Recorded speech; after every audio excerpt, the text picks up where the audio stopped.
भारतीय टीम इंतजार कर रही थी, उम्मीदें थी कि एक बड़ा इतिहास रच सकती है लगातार 13 T20 अंतर्राष्ट्रीय जीतने का, लेकिन ऐसा हो ना सका। बीच में आ गए मिलर और राशिवन दूसरे, जिन्होंने रच दिया दक्षिण अफ्रीका के लिए इतिहास। स्वागत है आपका ESPN cricket for T20 time out Hindi में। और इस पर बात करने के लिए हमारे साथ मौजूद है पूर्व भारतीय टेस्ट क्रिकेटर वसीम जाफर। वसीम, बहुत बहुत स्वागत है आपका। Thank you Syed. वसीम, नजर ये थी कि भारतीय टीम इतिहास से रचेगी, 13 लगातार T20 अंतर्राष्ट्रीय जीतने वाली पहली टीम बन सकती है।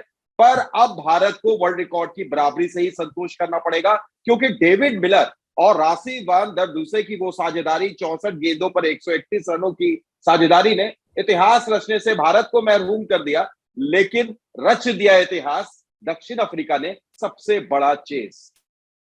बिल्कुल बिल्कुल, और बहुत कमाल का चेज रहा है। ऐसे लग रहा था कि 211 रन काफी काफी रन्स है। मोस्ट ओकेजन में आपको ऐसे लगेगा कि आप ही आराम से डिफेंड कर सकते हो। बट वो जो साझेदारी थी राशिव वैन डूसन की, जैसे आपने कहा, और डेविड मिलर जो कि बढ़िया फॉर्म से आ रहे हैं। आईपीएल में वैन डूसन को इतने मौके नहीं मिले थे हालांकि राजस्थान से, लेकिन वो साझेदारी 131 रन की साझेदारी 10 साढ़े 10 ओवर के अंदर बिल्कुल एक तरह से गेम को छीन कर ले गई। वो साझेदारी। और शुरू में actually Rassie van Dussen almost run ball खेल रहे थे। ऐसा लग रहा था कि बॉल इतनी आसानी से उनके बैट से निकल नहीं रही है, बड़े शॉट नहीं लग रहे हैं। लेकिन वो एक ओवर जो हर्षल पटेल का एक ओवर आया, उसमें बिल्कुल ही गेम चेंज हो गया। और मिलर तो एब्सोल्युटली, मुझे लगता है कि जिस तरह से आईपीएल को छोड़ा था वहीं से उन्होंने शुरू किया है।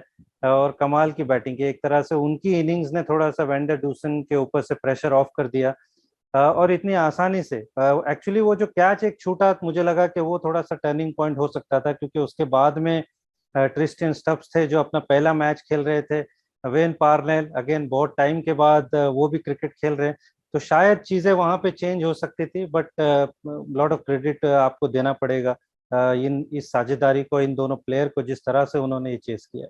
बिल्कुल वसीम, सही कहा आपने। डेविड मिलर के बारे में आपने जैसा कहा कि आईपीएल में जहां छुआ था वहीं से आगे बढ़ गया। बल्कि ऐसा लगता है कि शायद मौजूदा समय में अगर T20 क्रिकेट की बात करें और फिनिशर्स की बात करें तो सबसे ऊपर उनका नाम आएगा।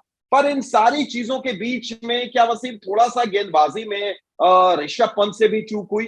क्या उन्होंने अपने गेंदबाजों का सही से इस्तेमाल किया? मैं आपसे ऐसा इसलिए पूछ रहा हूं क्योंकि अगर आप देखें तो युजवेंद्र चहल को 2 ओवर के बाद वो लगाना ही भूल गए, और कई बार ऐसा लगा कि शायद हर्षल पटेल को पहले लाया जा सकता था। जी हाँ, मे बी आप अगर बिल्कुल 20वें ओवर में अगर आप यजविंदर चहल को आप लेकर आ रहे हो, तो कहीं ना कहीं आपने थोड़ी कैलकुलेशन में गड़बड़, क्योंकि यजविंदर चहल आपके ऐसे बॉलर है जो आपको विकेट निकाल कर गेम में ला सकते हैं। और ये यही 2 विकेटों की बात थी सैयद। अगर ये 2 विकेटें गिर जाती या इसमें से अगर कोई साझेदारी भी टूट जाती तो ना चीजें चेंज हो सकती थी। तो कहीं ना कहीं थोड़ी सी वो, मुझे लगता है, कैलकुलेशन में गड़बड़ी हुई है, इसमें कोई डाउट नहीं है।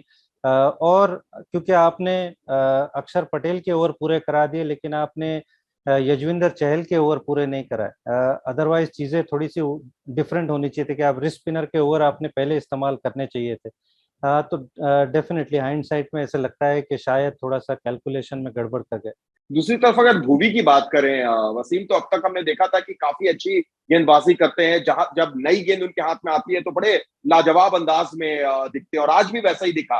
क्या भुवनेश्वर कुमार से थोड़ा और 1 ओवर एक्स्ट्रा करवाया जा सकता था शुरुआत में ही? हाँ, मे बी क्योंकि आप अगर देखें, अगर आप पावर प्ले को अगर 2 हाफ में अगर डिवाइड करें सही, तो भुवी के 2 ओवर और हर्षल का 1 ओवर, उसके अंदर आपके सिर्फ 8 रन आए थे और आपको 2 विकेटें मिली थी वो 3 ओवर में। और अगर आप बाकी दूसरे 3 ओवर की बात करें, जिसमें हार्दिक पांड्या ने 1 ओवर में 18 रन दिया था, आवेश काफी महंगे साबित हुए। तो ये कहीं ना कहीं थोड़ा सा खल गया। यजविंदर चहल का वो 1 ओवर थोड़ा एक्सपेंसिव हुआ, लेकिन उसके बाद में मुझे लगता है कि हाँ बिल्कुल, क्योंकि आपके आवेश भी वो रंग में नजर नहीं आए, प्लस आपने यजविंदर चहल को आपने पावर प्ले के बाद में स्ट्रेट अवे इस्तेमाल नहीं किया, तो थोड़ी सी मुझे लगता है कैलकुलेशन गड़बड़ा गई थोड़ी सी। अगर ये थोड़ा सा बेहतर अगर विकल्प को इस्तेमाल करते तो मे भी शायद रिजल्ट दूसरा हो सकता था। बिल्कुल। और अगर हम थोड़ा सा पीछे चलें, 211 रनों की बात करें जो वहां पर स्कोर बोर्ड पर बनाकर खड़ा किया ईशान किशन ने, थोड़ी सी शुरुआत उनकी ऐसा लगा था कि वो लय में नजर नहीं आ रहे। लेकिन एक बार जब उनकी गाड़ी ने रफ्तार पकड़ी तो फिर उन्होंने पीछे मुड़कर नहीं देखा। शानदार फिनिश हार्दिक पांड्या का। ऋषभ पंत की भी कप्तानी पारी, छोटा सा कैमियो था लेकिन सही अंदाज में उन्होंने पारी को आगे बढ़ाया। वसीम, कुल मिलाकर पूरी बल्लेबाजी, श्रेयस अय्यर को भी हम क्रेडिट देंगे, उन्होंने भी जो पारी खेली। बिल्कुल बिल्कुल, और वो इंटेंट देख के अच्छा लगा सर। ये बात हम T20 वर्ल्ड कप से करके आ रहे हैं कि ये इंटेंट हमको देखना है कि हम अग्रेसिव क्रिकेट खेल रहे हैं, पॉजिटिव क्रिकेट खेल रहे हैं, और वो नजर आई। हालांकि शुरू में ऐसे लग रहा था कि शायद पिच थोड़ी सी इतनी बढ़िया नहीं है, एक बॉल ऐसे स्पिन हो गया जो 4 या 5 वाइड में चला गया था। लेकिन उसके बावजूद भी जिस तरह से ऋतुराज गायकवाड़ ने स्टार्ट किया और ईशान किशन ने जिस तरह से लय में नहीं होते हुए भी रिस्क लिए और वो अच्छे तरह से उसको इस्तेमाल किया, तो वो बहुत बढ़िया था जिस तरह की स्टार्ट उनसे मिली। श्रेयस अय्यर ने भी एक्चुअली जो तबरेज शमसी को एक ओवर में 3 छक्के लगाए, वो थ्रेट उनका बिल्कुल ही कम कर दिया। तो ओवरऑल मुझे लगता है कि भारतीय बल्लेबाजों ने बहुत बढ़िया बैटिंग की। हालांकि ऐसा लगता है कि शायद हाइंडसाइट में आप 10-15 रन अगर और शायद बन सकते थे, मे बी अगर आप थोड़ा सा और क्योंकि जिस तरह का ग्राउंड है, छोटा ग्राउंड है, आउटफील्ड बहुत फास्ट है, तो इस ग्राउंड में अगर आप लास्ट में अगर 14-15 के रन रेट से अगर रन चेस कर रहे हैं तो ये मुश्किल नहीं होता है। तो उस चीज को नजर में रखते हुए मैं भी शायद अगर इंडिया 220-225 बनाता तो शायद ये मैच थोड़ा सा और इंटरेस्टिंग होता और शायद भारत के पलड़े में ये मैच आ जाता। वैसे बिल्कुल, अब जो हो गया सो हो गया। 5 मैचों की T20 सीरीज है। अगले मुकाबले में अगर देखें तो क्या पॉजिटिव लेकर भारत जाएगा इस मैच से, अगर पॉजिटिव की हम बात करें, क्योंकि बल्लेबाजी काफी अच्छी रही। बिल्कुल, आई थिंक बल्लेबाजी तो बिल्कुल मुझे लगता है कि पॉजिटिव रही, इसमें कोई डाउट नहीं। थोड़ा सा श्रेयस अय्यर को मे भी थोड़ा फास्ट बॉलिंग के अगेंस्ट में थोड़ा सा बेटर होना होगा। हालांकि स्पिन में हम सबको पता है कि बहुत बड़े शॉट्स लगाते हैं, लेकिन थोड़ा फास्ट बॉलर्स के सामने में भी थोड़ा सा और बेटर हो सकता है, क्योंकि सामने वाली टीमें उनको शॉर्ट गेंदे कराएगी, उनकी बॉडी पे गेंदे डालेगी, तो शायद उनको थोड़ा सा पहले से तैयार होना होगा। बॉलिंग मुझे लगता है कि Bhuvneshwar Kumar was a big positive, इसमें कोई डाउट नहीं है। आवेश खान थोड़े से और बेटर आ सकते हैं, मुझे ऐसा लगता है कि थोड़ा और उनको बेटर आ सकते हैं।